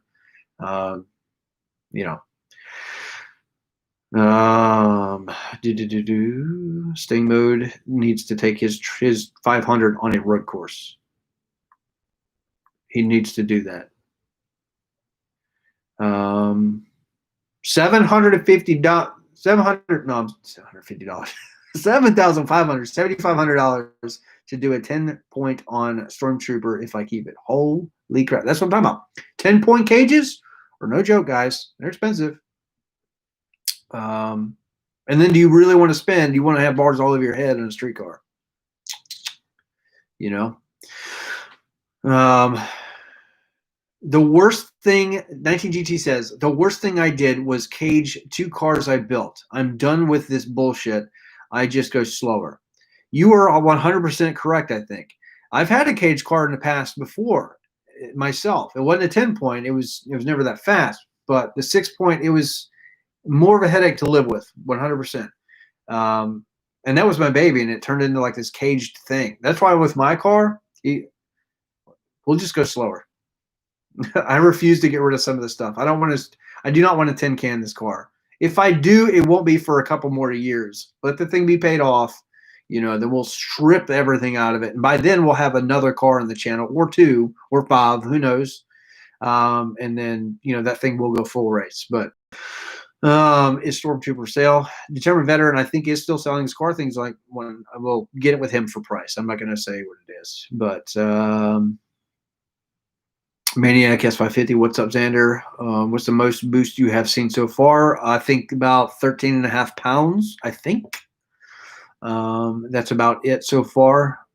But I gotta figure out something going on with my controller, or I've done something. I need to go back and recalibrate it or whatever, because the last time I was on track, it was trying to overboost. So the controller was doing its job though, and it was venting all of that out. But the car's going, and it would vent, and you'd feel the car lose, and then it would pick back up, and it would lose. So it's doing what it's supposed to do. Plus, it was shifting like crap because of the transmission, and that's why we went slow. We went 9. No, what did we do? That last time, I think we were like, it was, I don't know. I don't remember. Oh, yeah, we had to stop, and that doesn't matter. The fastest we've been is 9.7. So that was about 13.5 pounds, I think, with a pretty much broken transmission. We ran 9s with a busted transmission. That should have been oh my God, that should have been the video title. That should have been it. That would have been viral. That would have been another $10,000 video. With 9s and a broken transmission. That's great. All right. Anyway. Let's continue down. Determined Veteran, I'm patiently waiting. Fuel system. Can get boost reference on the fuel system, so I can. Okay, I see.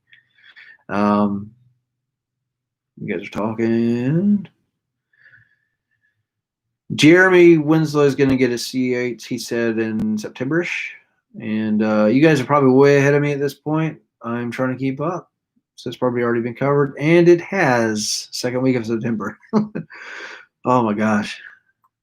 I'm trying to get caught up. I'm reading very slow. And Mrs. End of 13 says, "You want me to go on track with him?" Yes. I'm trying to get wifey to go out. I'm trying to get Steve to take wifey out in one of Steve's Serpent Stangs, one of his cars. The GT500 was a lot of fun. It just scare you a little bit if you've never done it. Could you be hauling butt towards a corner that just curves like this at like 140 miles an hour, and you're braking at the last second, and then he throws you? It's so much fun, guys. So much fun. Gives you a lot of respect of why these cars cost what they do, and all that. It's just, they're mind blowing. The way they grip to the ground, it's just so crazy. The videos just don't do them justice at all. But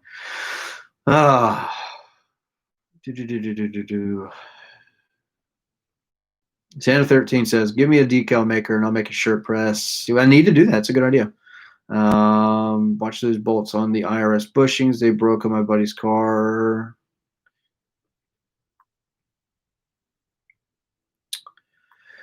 All right. I'm almost caught up. Here we go. I know. Get a true block at a decent price. Maniac S550 says, "Xander, I know where you can get a built short block at a decent price. DM me. Instagram. I think you already have, and I need to get you. But yeah, let me know. we need Xander, we need a truck in the channel for the next car. I agree. I think a truck would be cool. We bought that other thing, that like Expedition or whatever, and I haven't made any content with it. It's an Expedition. I don't know. What are we gonna do with it? I mean, I bought it. We bought the Jeep, and I sold it for more than we paid for it, so that's good. But you know, we bought this other thing, and I think I'm gonna lose money if we were to sell it. So, you know, you win some, you lose some. We shall see. But the air conditioning quit working on the Jeeps, and wifey said, "Nah, it's got to go." But that's also, you know, because I used to get that assistant a long time ago, like, why you got all this stuff and then you're driving around a hoopty? Well, because when I go to Walmart, if the hoopty gets door dinged, who cares? I almost got into a head-on collision. Somebody was swerving into my lane the other day at about 40 mile an hour. And at the last second, this thing, the horn doesn't work for whatever reason. I gotta figure it out, but I couldn't let them know.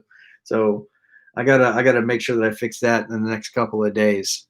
Figure out what's up, because we need to keep the family safe. But anyway, if it's me in the car, it's whatever. I'll just, you know, drive in somebody's yard to avoid. But got to keep the family safe.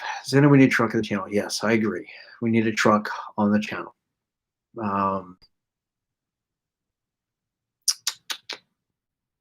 And where did that other comment go? Oh, I missed it on my bad. Boom Bye Bye says, $5 super chat. Appreciate it. What is the best bang for your buck suspension upgrade that I can get for a 2018 Mustang GT? I would like to know, because Steed Stop the Hop kit is too pricey. I'm so very glad that you asked, and I hope that you're still in the chat. Sorry that I missed that earlier, but I appreciate the $5 super chat. Let's talk suspension.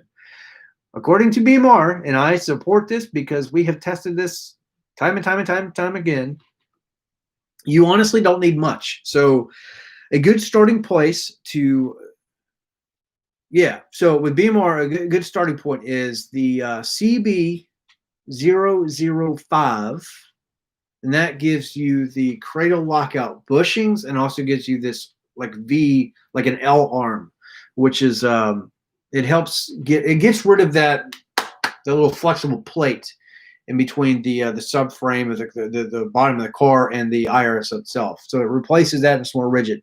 You don't necessarily need that, but I will say that if you do this, okay, well, if you want a one and done kind of deal for a street light strip car, CB005, the end.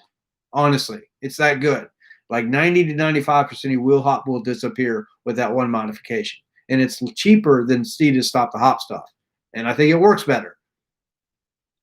In my case, I went with the CB010 kit, which is the Cradle bushing lockouts. They're cheap. All of this stuff is really cheap, guys. I did not get the L arm. I'm still got the factory piece, but I used I combined that with the CB762. It's the big long red arms that are underneath my IRS, and they tie it all together. Really what that arm is there for is IRS rigidity, as so was explained to me by Kelly Aiken when he was still there.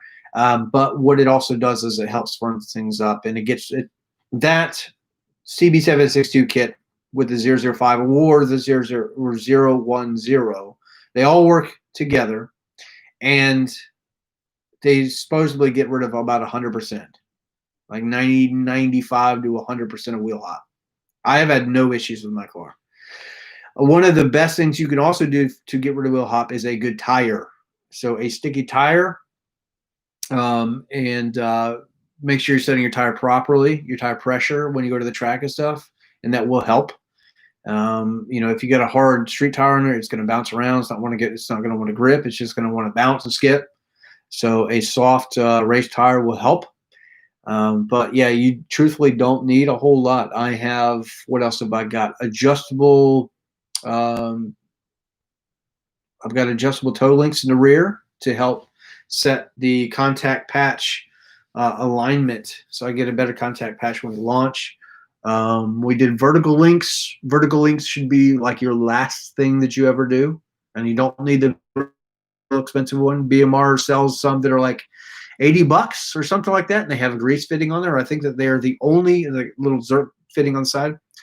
So if you ever hear a noise, you can grease them up. But I think they're the only company that makes them like that, and I've had no NVH out of any of this stuff. I did have NVH with differential bushings. I told you those things came out of the car. They were not in the car very long. I have nothing done to the front. I have GT3. Still have Magnerite on my car. I have GT350 rear springs, and I still have a performance front spring. So it's not even a true drag front spring. But BMR seems to like that combination with Magnerite, so we will keep it like it is until they tell me to do something different. And by different would be, unfortunately, ripping Magnerite out of the car, going with a coilover and a good Viking in the rear, I guess. But we're not there yet, and I don't want to be there anytime soon because Magnerite cost a lot of money when I bought it. I like the way that it feels on the street, even with all the drag stuff. But if you were to ever ride in my car, a lot of times you start messing with drag suspension stuff. Sometimes in the old days, especially, things get like easy and just really jarring, and it becomes almost unlivable sometimes, depending on the modification you do with suspension. With my car, it's still very streetable, and there's no noise. There's no harshness. There's no vibration. I get a little bit of vibration from the K member that we did.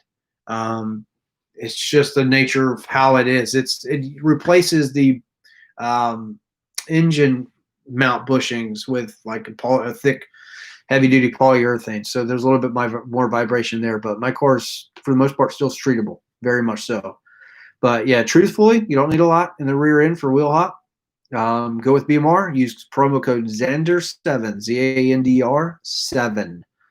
And that will save you shipping cost and also a discount off of the product.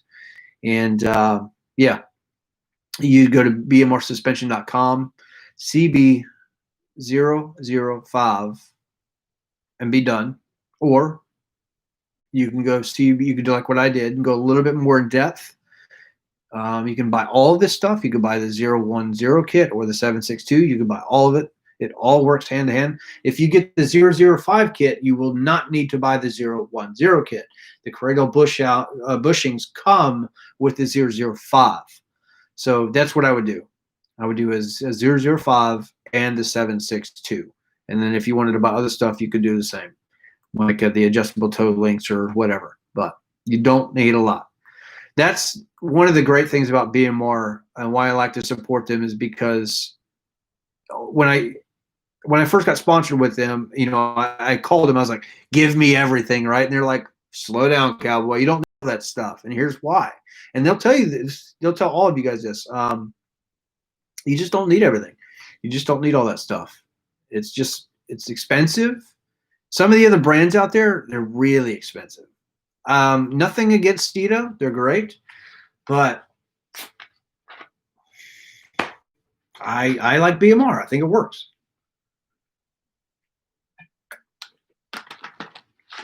And it costs like half the price. So,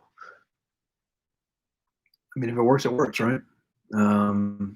Oh, crap. I missed a whole bunch of messages again now. Whoopsie. Never heard of BMR. Okay. BMRsuspension.com. I like them. All right.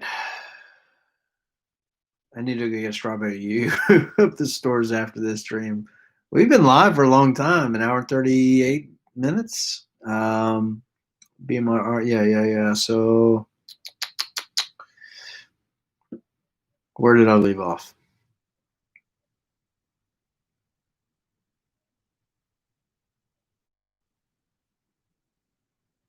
Trucks are overrated.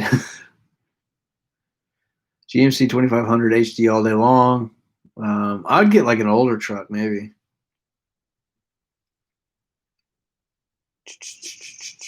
Have you invested in a dash cam? Wifey bought me one for my. I do not have a dash cam for the Mustang. I do not have one.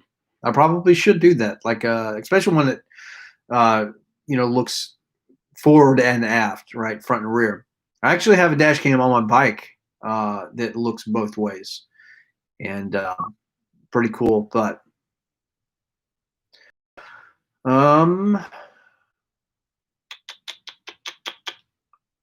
have a GMC. Before turbos, does your 10R80 buck when you go from park to drive or within gear changes? I hate that it drives like a hoopty sometimes.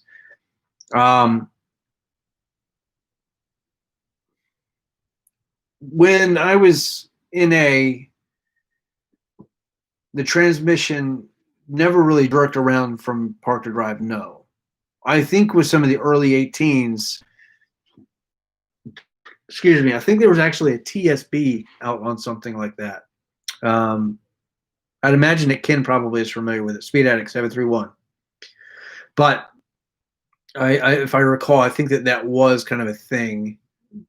But I don't know. Maybe just a quick reflash. Maybe a cam reset would change that. A trans relearn something. I don't know. But anyway, mine doesn't really do that. Now, what mine did do, even when it was new, low miles, is in fifth gear it would jerk around, and sometimes it would thump. When I first had the car with only a few thousand miles on it, there's a video I made way back when. We took it to the dealership, and the dealership really didn't want to do anything with the transmission other than reset it, and supposedly that fixed it somewhat. But truthfully, the issue was still kind of there a little bit, and it wasn't constant though. It'd come and go. It was the weirdest thing, and you had to be going like highway speeds and stuff like that. And the dealership didn't want to go above like 35 mile an hour. They would, and there's a highway right there. I don't know why but anyway, it wouldn't do it all the time. So it's of course, if you have a problem, you take it to a dealership, and then guess what? It doesn't work. It's every single time. But yeah, I had a fifth gear issue, and I think I've still always had it, and that may have been a contributing factor to why my trans is the way it is now. But it is what it is, I don't know if valve body would have anything to do with that or not. It seems like I think that I've read something about that before, but yeah. Is it still under warranty? If so, I'd take it to a dealership and let them. I just explain to them what the car's doing and let them know. But all right.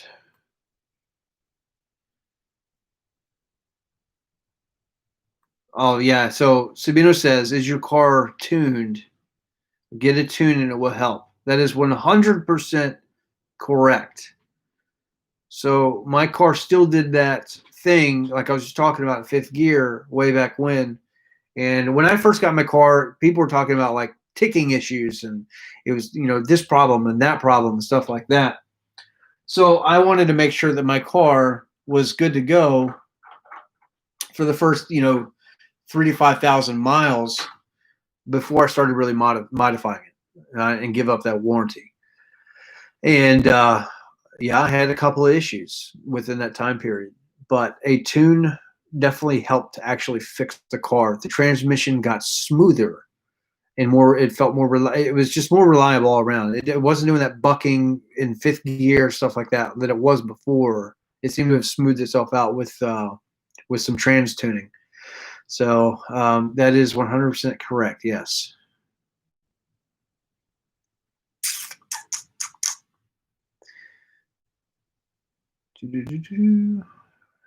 Have a dealer reflash trans, it will go away. BMR 005, sticky tire, have no issues with wheel hop. Huh? Go figure. Told you. And you don't need a lot. Some of these companies that there's out there to make a ton of money. That's why their shit is overpriced. And they will, you call them and they say, you need this, this, this, this. I'm here to tell you that they are wrong. Most people that race their cars will tell you that same thing. You don't necessarily need a whole lot. But yeah, sticky tire, CV. Honestly, the 762 kit, You don't necessarily need it, but it's there for. I was future proofing the IRS.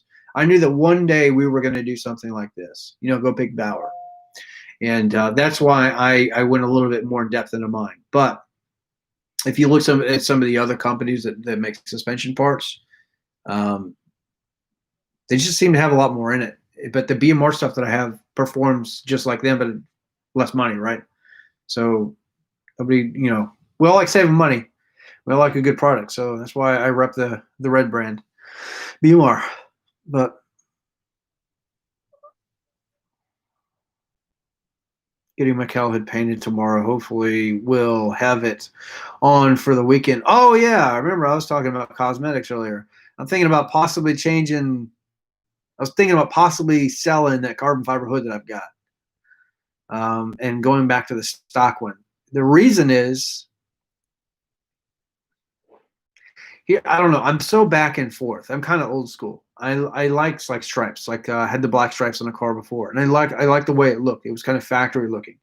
I thought about going back to the factory hood, and instead this time doing white racing stripes, the narrow stripes, but doing white with a black or maybe like a gunmetal, no, probably black pinstripe. So a reverse of what we had before. I like the way they looked before, and I think that if we just went back to, I don't know, I would probably keep the side mirrors black. I think that would look cool. But essentially, let me find it. I got a picture. So we're going to give away some secrets, possible secrets. I haven't decided yet. Here we go. So never mind the the one decal on the center of the hood. Let me turn the brightness down. So something like that, I think looks really cool. But, and then maybe changing the front grille to the carbon fiber Anderson Composites front grille there. But I'd have to get rid of the hood. Or do we keep the hood and wrap the car? I'm back and forth on that right now because I always wanted to wrap the car, but the thing is red. It's like the worst color to have to wrap because I would want to go like a dark color or something like an orange or something completely vastly different than red. And I like the red. I honestly do. So, I'm back and forth. But I think it's time. It's funny. Every like 6 months we want to change the way the car looks, and it's good for, content, stuff like that too. But I do miss the stripes a little bit, honestly. I'm just more of a simple kind of guy. I'm not going to do like a camo wrap or anything like that. Well, I don't know. I say that, but then I might. Who knows? We'll see. All right. I think I just missed a bunch again. All right, here we go.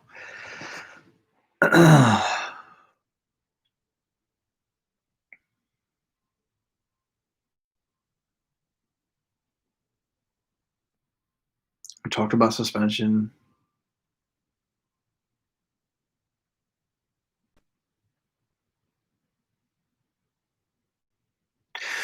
In the body shop at work, they supposed to start on tomorrow. Body shop, and I've been there.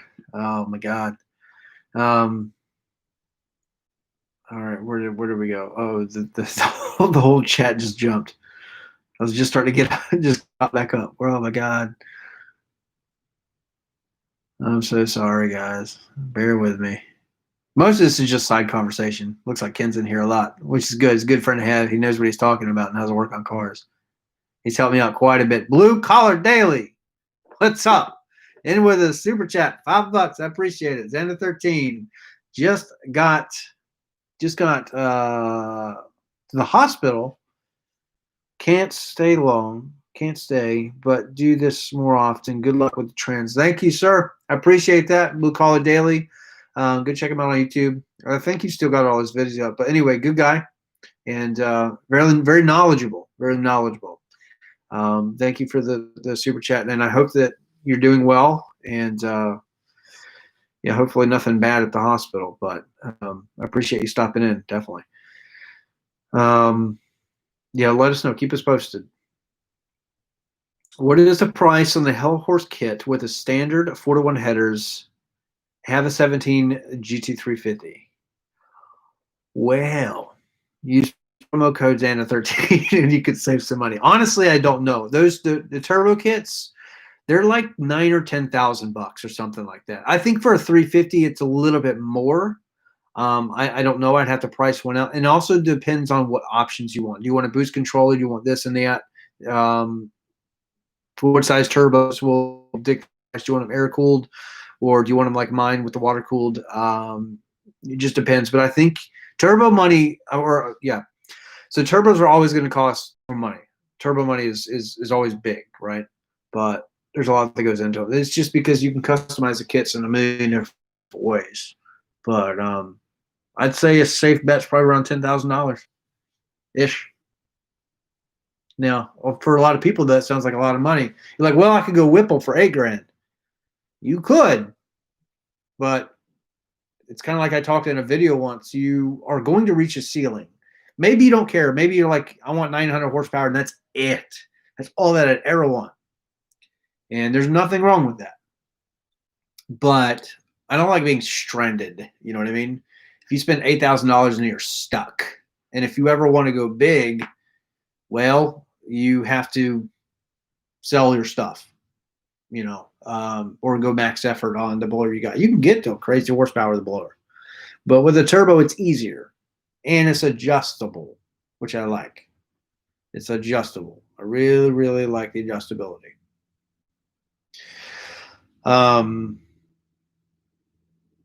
Wrap the car. So, okay, so wrap the car. Don't wrap the car. I like the camo wrap TV. That's what I'm talking about. Do we wrap it? Do we not? I should make a video about this. Just the comments afterwards, after about a week, and see what people say. It would just be a BS filler video, but yeah, maybe I should. When we're back, maybe we'll do something like that. But I like the carbon fiber hood. If we wrap the car, it'll look cool. And that's why I bought it originally, is because it got the big vents in it, But I also like the way that factory looking, the cars look from the factory with the stripes and stuff like that. On the 18s and 19s with the angles and stuff on the front bumper, I like stripes on the regular GTs more these days than I used to. Anyway, I don't know. I'm just back and forth.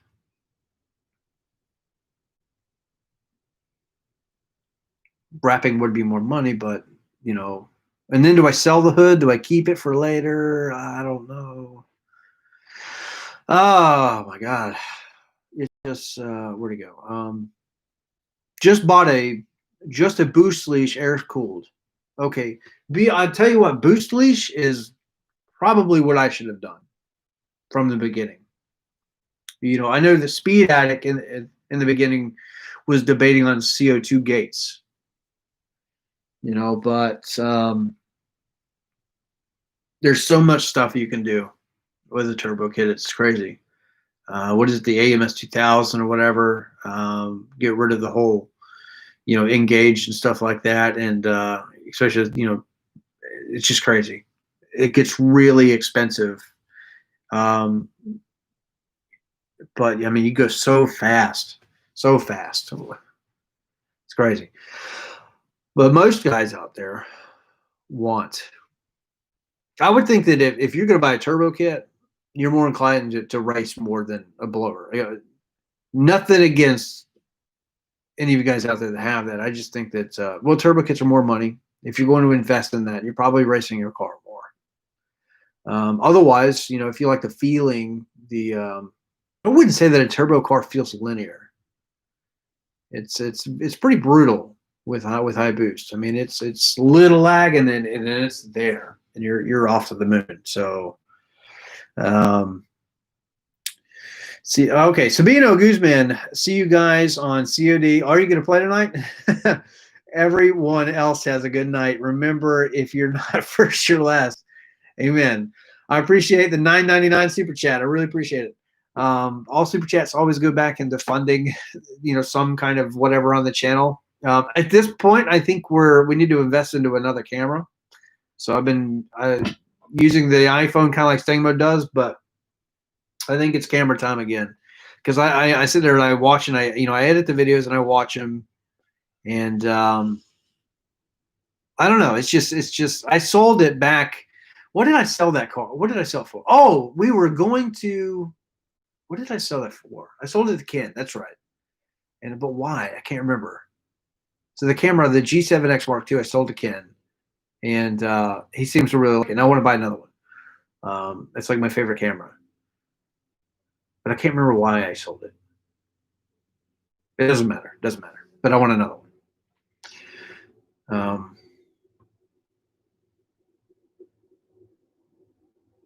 If we wrap it, we can always go back to red. Yes.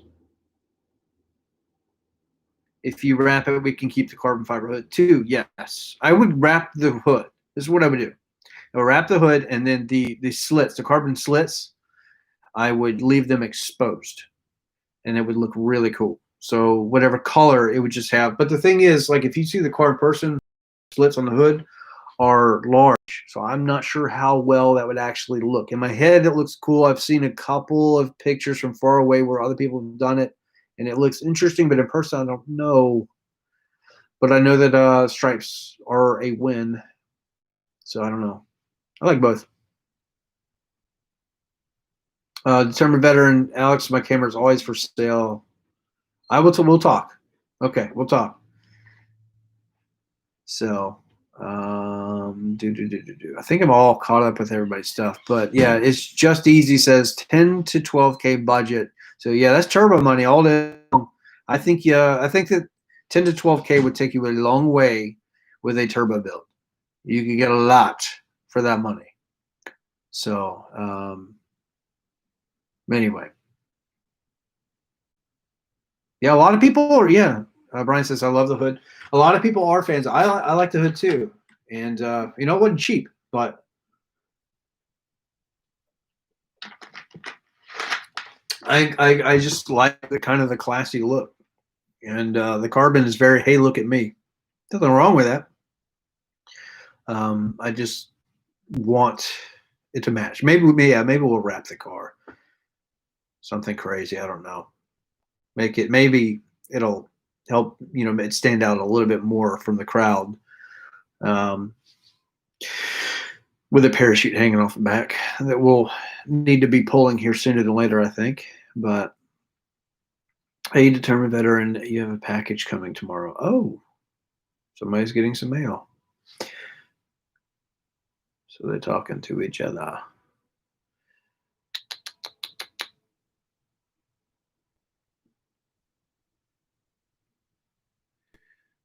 I like what Stupid Fast Truck up here said. No need to fix wheel hop unless you have it. That's kind of BMR's approach to the world is, and from my experience, fix things as they become apparent. In my case, because of YouTube and stuff like that, yes, we're going crazy with it, and we really bulletproofed it. But I think it was justified in what we did because now we are boosted, so we need all that stuff. But in the beginning, it was probably overkill, but it's okay. But yeah, as things need to be fixed, then fix them. But I think we're about there. So yeah, we have talked about the transmission. We talked about several things tonight. I'd never heard back from, where did he go? Let me go back up here. Where did that comment go? Oh my God.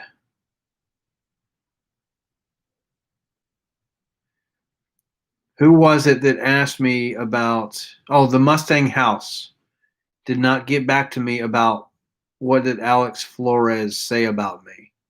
I would really like to know that. Like, why?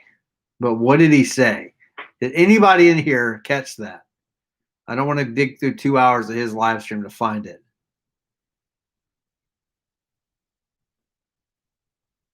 But he did. I don't think that the Mustang house got back to me. And let me dig through here before I think, because we're going to end this. We're going to wrap up this chat. Been live for like 2 hours.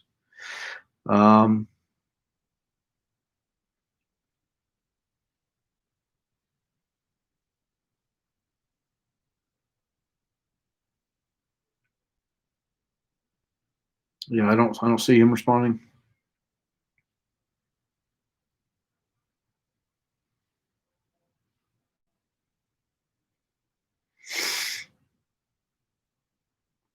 Still searching. Come on. I just wanted to know what he said. Like, why? What have I done to that man? Why does that man hate everybody? I don't know. I'm late to the party. Is there a recap? Recap. We talked about transmission. Should be fixed soon. Probably go back to stock converter. Go max effort on stock converter for a while.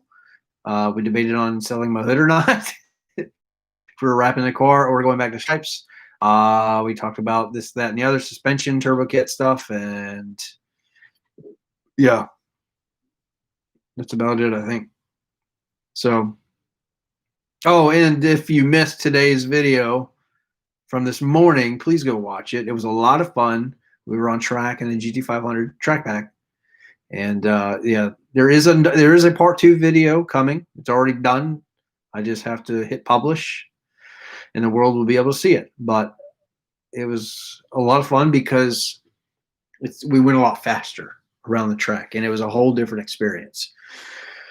But that pretty much is a recap. So, all right, we've been live for about a little over 2 hours now. I appreciate everybody in here watching and sticking with me for a couple hours. We'll try to go live more often. Haven't been live in a long time, it feels like. But thank you for spending 2 hours of your time with me, stopping in. And love the channel. Keep your head